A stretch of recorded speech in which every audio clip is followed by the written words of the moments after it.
이제 지금까지 한 몇 차례 종말론에 대해서 쭉 얘기했는데,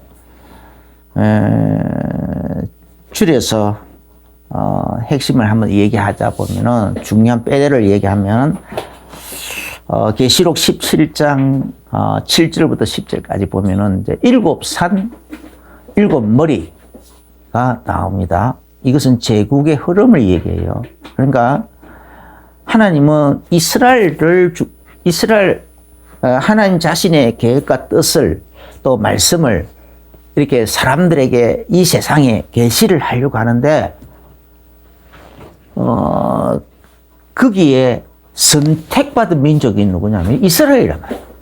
그러니까 이스라엘을 중심으로 이제 하나님은 이스라엘 역사를 통해서, 사건을 통해서, 혹은 선제를 통해서 이런저런 계시를 주는데, 말씀을 주는데, 그것도 전부 이스라엘 민족을 중심으로 해서 주는 거예요.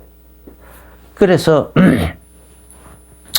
이스라엘 민족과 연관되어 있는 제국의 흐름을 7개의 제국으로 하나님께서 쭉 표시를 하는 거예요. 7개의 제국으로. 그래서 첫 번째는 애굽이고, 두 번째는 아수르고, 세 번째는 바벨론이고, 네 번째는 메데파서고, 다섯 번째는 헬라고, 여섯 번째는 로마다. 그런데 이제 일곱 번째는, 마지막 번째는 10개의 연방, 나라 이름은 안 정해졌어요. 마지막 때 맨 끝날에 일어나는 제국인데, 그거는 한 나라가 아니고 10개의 나라가 하나의 나라로 연방국을 이룬다. 연방국을 이룬다. 그래서 거기에서 적그리스도가 나온다 라고 해서 적그리스도가 나온다. 그래서 전부 7개를 얘기한다.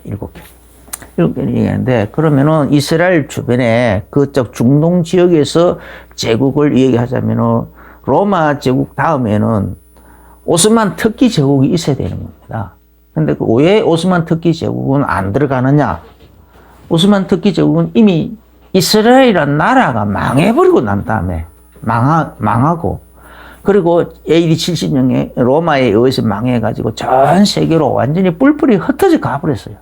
그래서 이스라엘이라는 이 민족 공동체가 전 세계에서 아예 하나도 없어요.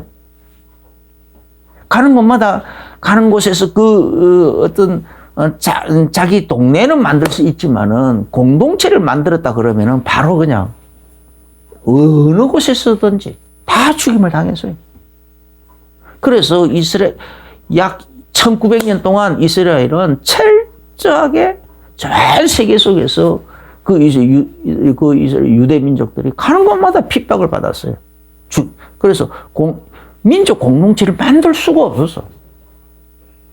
그래서 그러니까 그 지역에, 중동 지역에서 오스만 터키 제국이라는 그 제국은 있었지만은 그것은 이스라엘과 상관이 없는 거예요.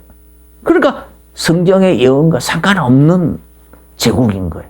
그래서 안 들어가는 거예요. 그러면은 이제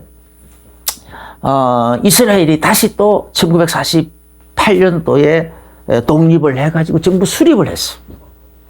그래서 정부 수립을 했는데, 그때부터 이스라엘이 다시 생긴 거야. 그런데 예루살렘을 또 정복한 것은 67년도 6.1 전쟁 때 예루살렘을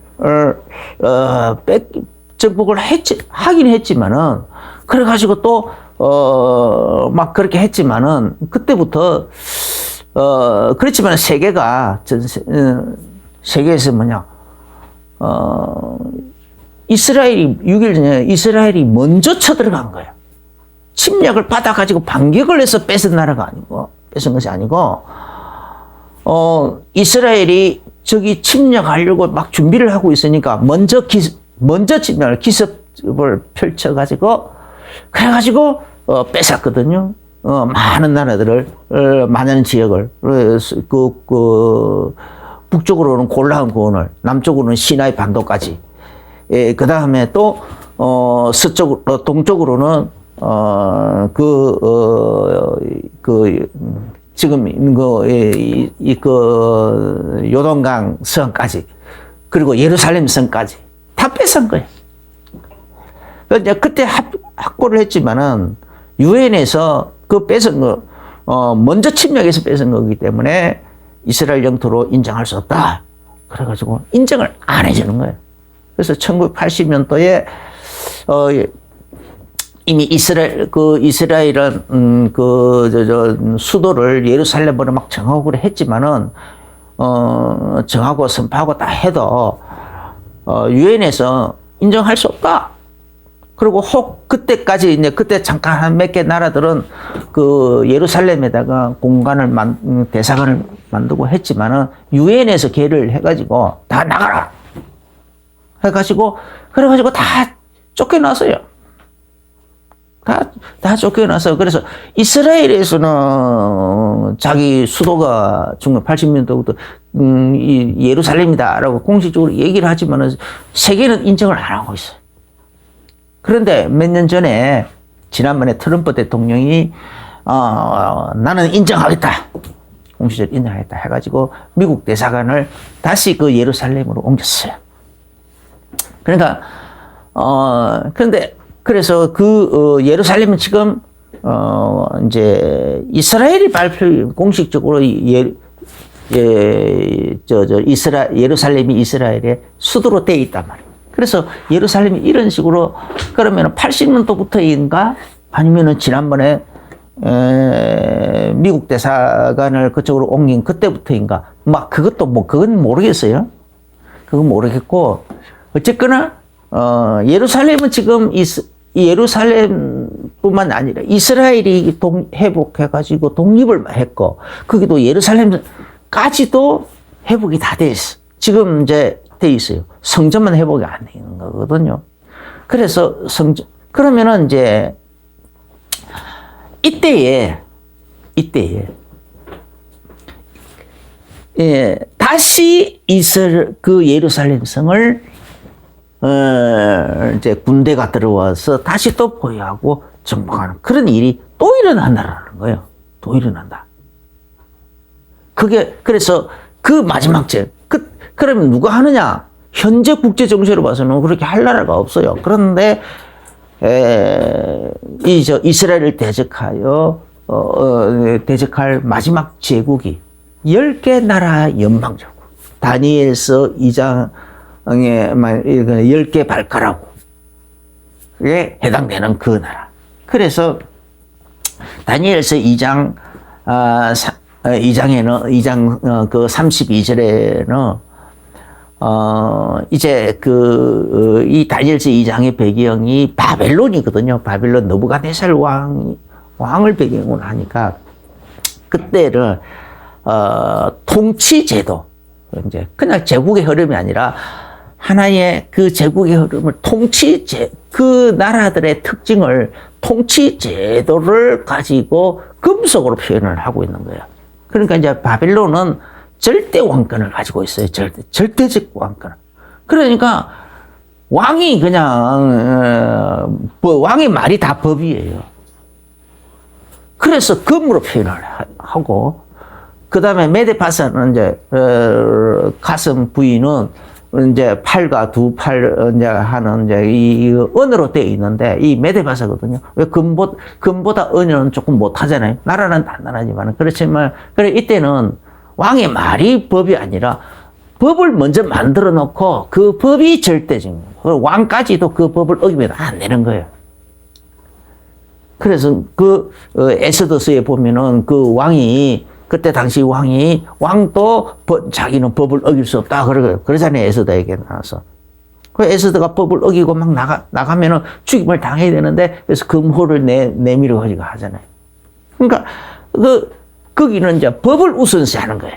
그러니까 왕권은 조금 못한, 바벨론보다는 조금 못한, 그래서 그 은으로 표현하는 거예요.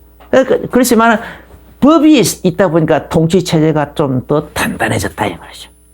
그 다음에 이제 세 번째는 노세 나라. 그래서, 이거 이제 통치. 그렇지, 또 노선, 또 약간, 초기 공화, 제도잖아요.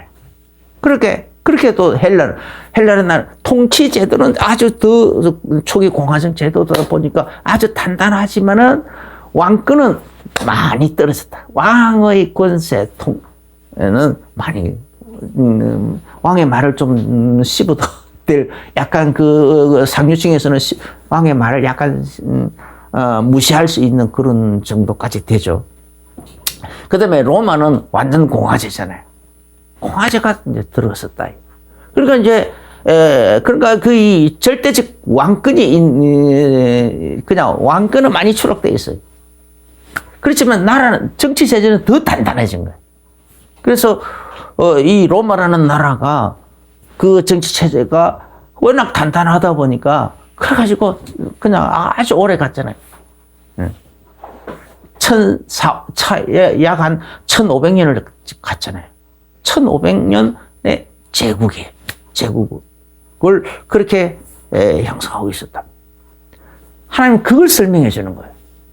그런데 마지막 때 열 발가락은 얼마는 철이고 얼마는 진흙이고 서로 그렇게 얼마는 단단하고 얼마는 진흙처럼 퍼석하고 힘이 없고 그런데 통치 체제만 그런 것이 아니라 또 민족끼리도 그래서 서로 그러면서도 서로 연방을 만든다라는 거야. 그래 그 속에서 저 그리스도가 나타나서 그 전체 이제 한다는 거예요. 그렇게 계시록 17장 17장 17절인가 거기 보면 그 모든 나라들이 자기 나라를 다 갖다가 저 그리스도에 갖다 바치느라고 돼 있어. 하나님 그렇게 하시게 만들겠다고 했어. 그래서 저 그리스도라는 나라가 하나 세워지는 거예요. 그렇게 세워지면 그거는 잠깐 있는 거예요. 그 저 그리스도가 나타나 가지고 처음에는 막 그렇게 좋은 말로 막 그렇게 하겠지만 그러나 그가 이제 7년 동안 언약을 맺고 그 다음에 7년의 절반에 자기를 보여서 막 그 하나님이라 내가 하나님이다 그러고 자기 우상을 세우고 절을 하게 만들고 절하지 않는 자는 맺히든지 다 죽이게 하고 그런 일들을 막 하겠다라는 거예요. 이제 그래서 그때에 그리고 이제 그때 바로 하나님 진노가 다 쏟아지는 거죠. 그리고 예수님 재림이 있다. 그리고는 천주왕국으로 들어가는 거예요. 그래서 이렇게 통치 제도를 금속으로 이렇게 표현을 했다. 금속으로. 그 다음에 이제 다니엘서 7장에는 보면은 다니엘서 7장 4절부터 14절에 보면은 또 군대의 특징을 그 나라들의 특징을 군대의 특징을 이 짐승으로 표현을 했어요. 짐승으로. 그래서 바벨론은 사자로 표현했어요. 사자로. 그런데 메데바사는 곰으로 표현을 했어요.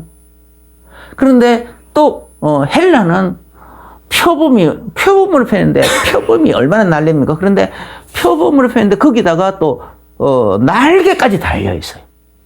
그 날개 달린 표범 얼마나 날씬해요. 그래서 헬라 제국 보면 그냥 그 세계를 정복해 나가는데 막 진짜 번개같이 정복해 나가잖아요. 막 순식간에 다 세계를 정복했다. 그리고 이제 마지막 때는 로마는 그냥 무서운 짐승이라고만 표현합니다. 그것을 다 거의 그렇게 돼 있어요.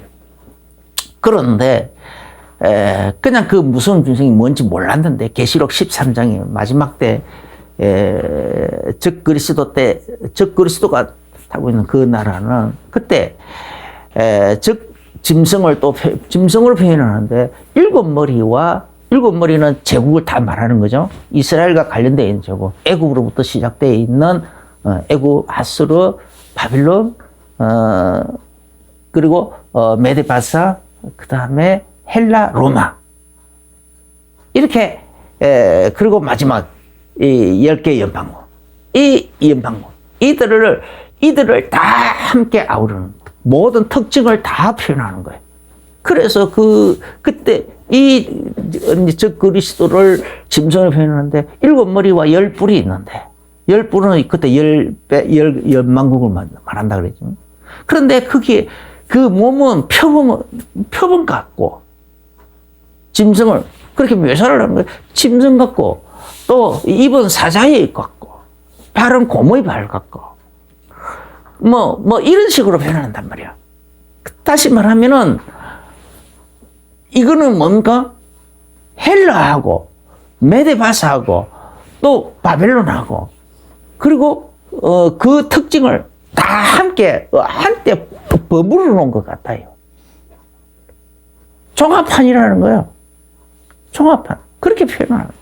그러니까 마지막 때 나타나는 저 그리스도는 그 모든 나라들의 특징을 그대로 다 통치 체제든 또 군대 체제든 하여간 그런 그 모든 체제가 통치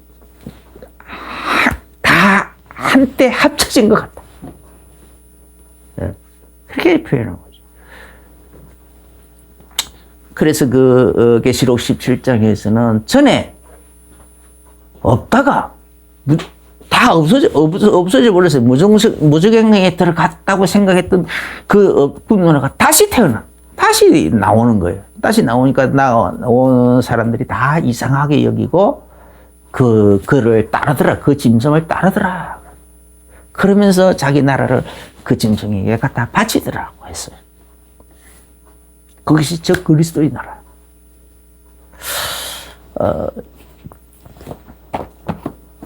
이제 그런 가운데서 이렇게 마지막 때 나타난 마지막 그 제국이 나타나면 오늘 이 본문이 나온다 이 말이에요. 그가 이 예루살렘을 정복하러 온다라는 거예요. 저 그리스도 같은 저 그리스도는 이 나라가 등장하면 그가 바로 이 예루살렘을 정복하러 온다.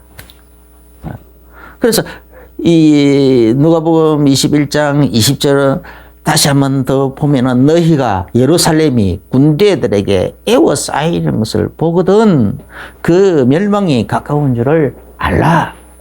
그래서 그때 유대인 자들은 산으로 도망갈 것이며 성내에 있는 자들은 나갈 것이며 촌에 있는 자들도 거리로 들어가지 말지어다. 그러잖아요. 이것은 지난번에 이제 이중계시라고 그랬죠. 이중계시.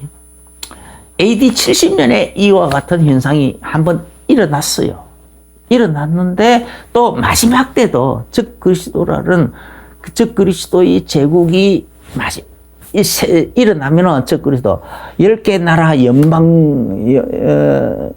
10개 나라 대통령들이 다 있고 그죠?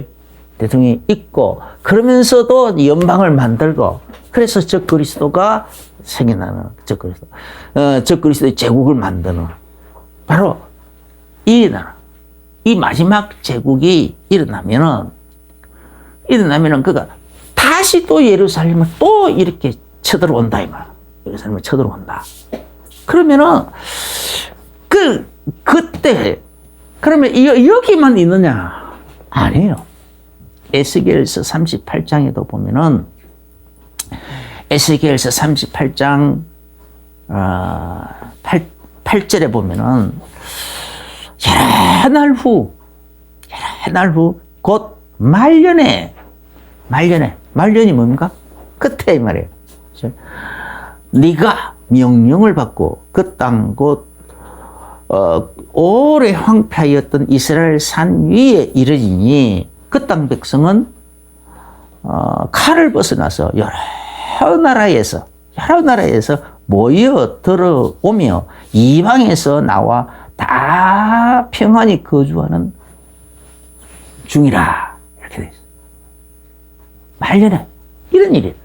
그러니까 이스라엘이 AD 70년경에 로마에 의해서 전 세계로 뿔뿔이 흩어져 버리고 예루살렘 항폐에 있다가 그리고 다시 1948년도에 다시 정부를 세워서 이스라엘에서 독립을 해가지고 그래가지고 거기서 다시 나라를 세워서 지금까지 잘 번영해 오고 있다라는 거예요. 이스라엘이 지금 완전 선진국 대열에 들어서 있잖아요. 아주 번영을 누리며 잘 살고 있다 이 말이에요. 그것도 엘리야 운동에 해가지고 그래서 그 전 세계 모든 이스라엘 백성들은 뭐냐, 그냥 무조건 피만 목에 중심으로 해가지고 피가 이스라엘 유대인이 피가 조금이라도 섞였다, 유대인으로 그리고 내가 유대인으로 살겠다라고 하면 무조건 다 받아들여요. 다 받아들인다. 그래서 지금 모여들어 있는 사람이 이스라엘 땅이 한 900만이라 그러잖아요. 지금 900만. 그렇게 지금 모여 있다 이 말이에요.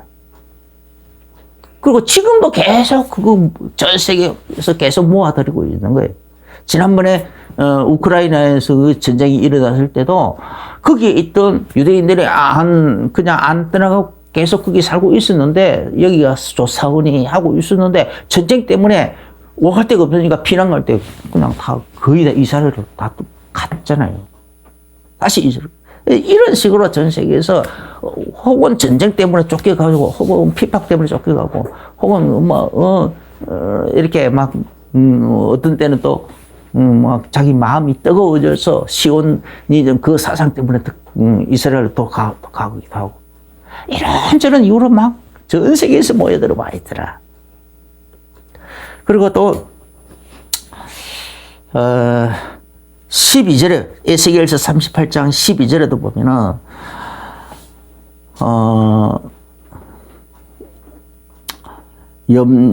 성벽도 없고, 11절 12절에 보면 성벽도 없고 문이나 빗장이 없이도 염려 없이 다 평안히 거주하는 백성들에게 나가서 물건을 겉으라며 놀아가리라. 내 손을 들어 황폐했다가 지금 사람이 거주하는 땅과 여러 나라에서 모여서 짐승과 재물을 넣고 세상 중앙에 거주하는 백성을 치고자 할 때에, 세상 중앙에 거주하는 일. 그래서 중앙이라 거기가. 하나님 보시기도 중앙이고, 세계 지도를 펴놓고 봐도 거기가 중앙이라는 거예요. 그래서 그곳에 거주하는 백성을 치고자 할 때, 그런 일이 다시 일어난다라는 거죠. 일어난다. 거기만 있느냐? 또 아니에요. 다니엘서 11장 40절부터 41절에서도 있어요. 마지막 때에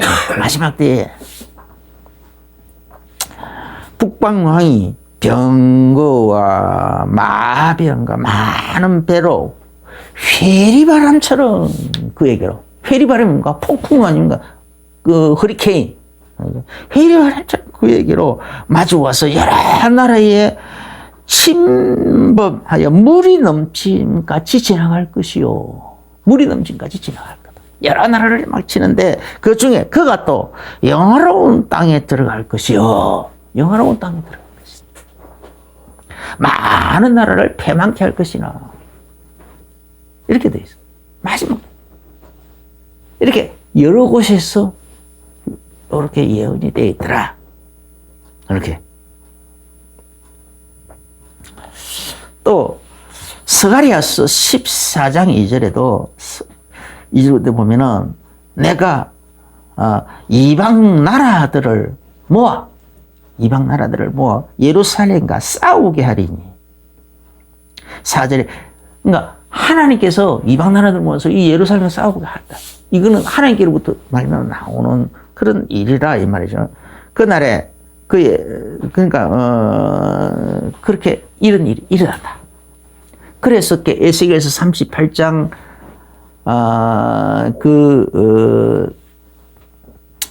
1절에서 1절 2절에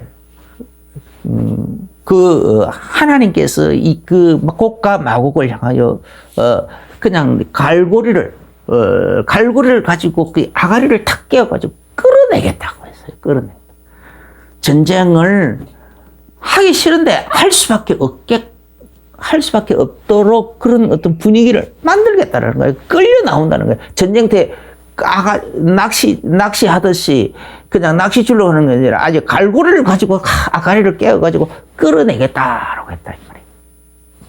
끌려 나오는 거예요. 전쟁들 할 수 없이 끌려 나와서 전쟁. 그래서 이스라엘을 침범하러 들어오게 한다라고 했죠. 그러면은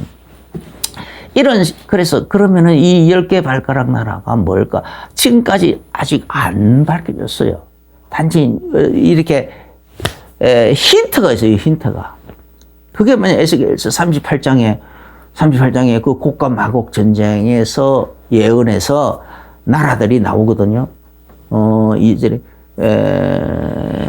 보면 로스와 메섹과 두발 왕 고가 이렇게 했는데, 로스는 현재 러시아 북유럽과 러시아 땅을 얘기하는데, 그리고 그 모스크바의 어원이기도 하답니다.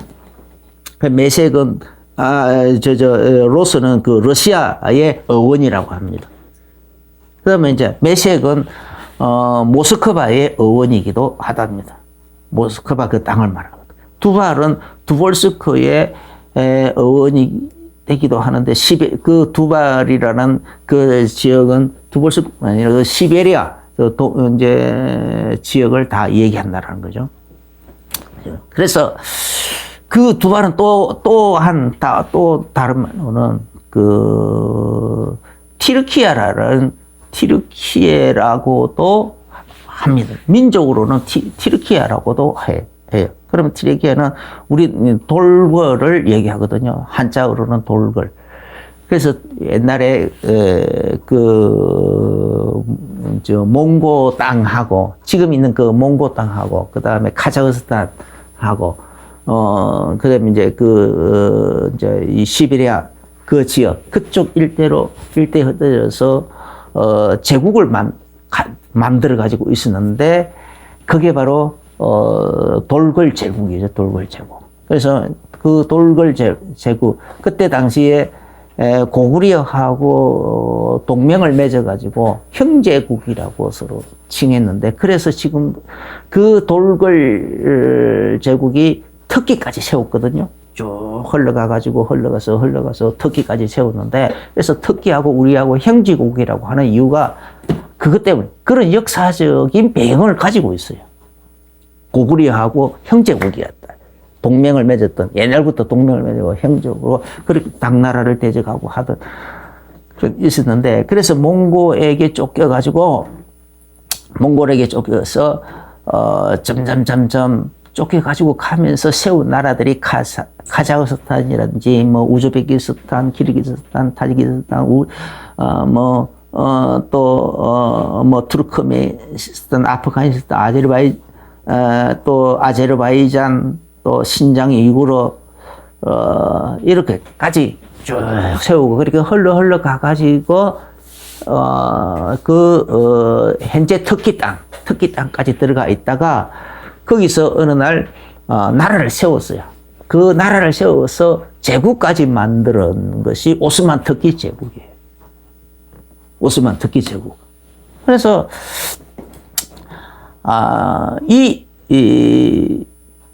이제 이 나라들을 그 다음에 이제 그럼 이 나라와 또 동맹을 맺는 나라들이 누구냐? 바사예요. 바사는 이라를 말하거든요.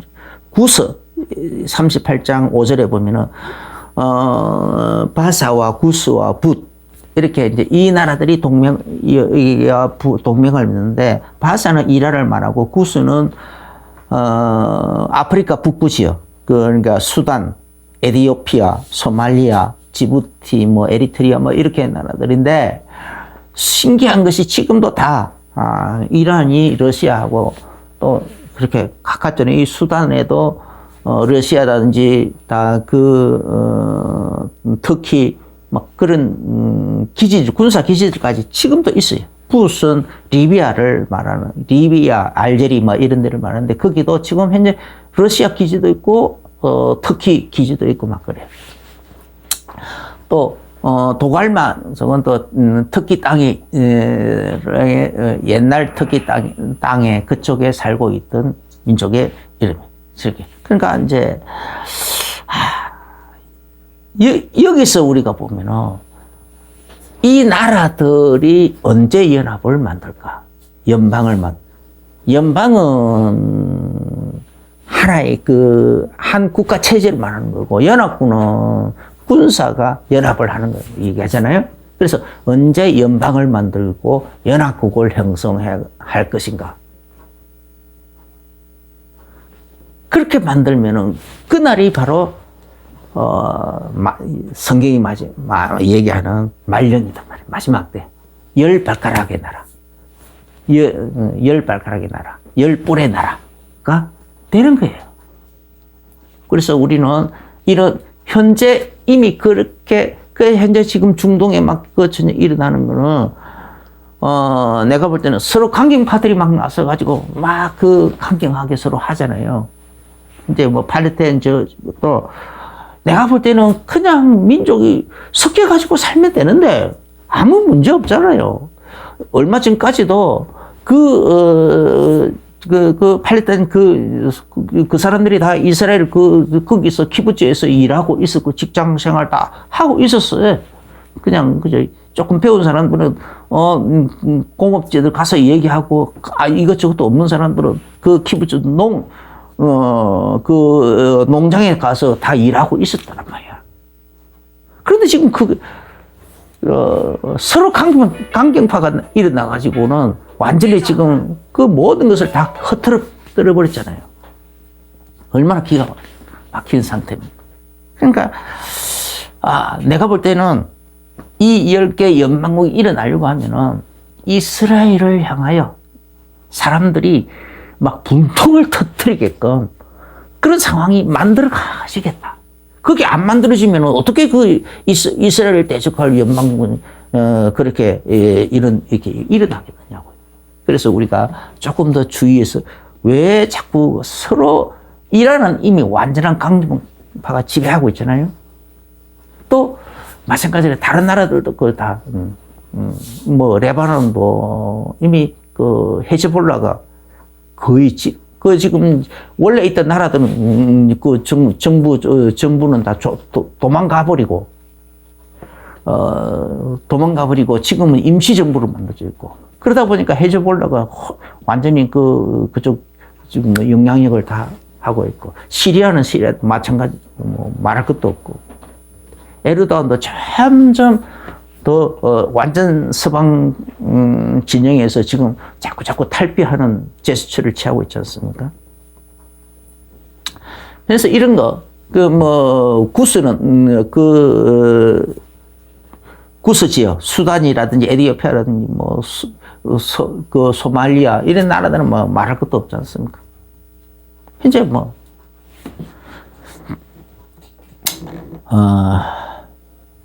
우리가 거의 지금 뭐라 그럴까 스텝2가 이제 렛츠고 하고 막 그렇게 신호를 주느냐 이것만 기다리고 있는 것 같아요.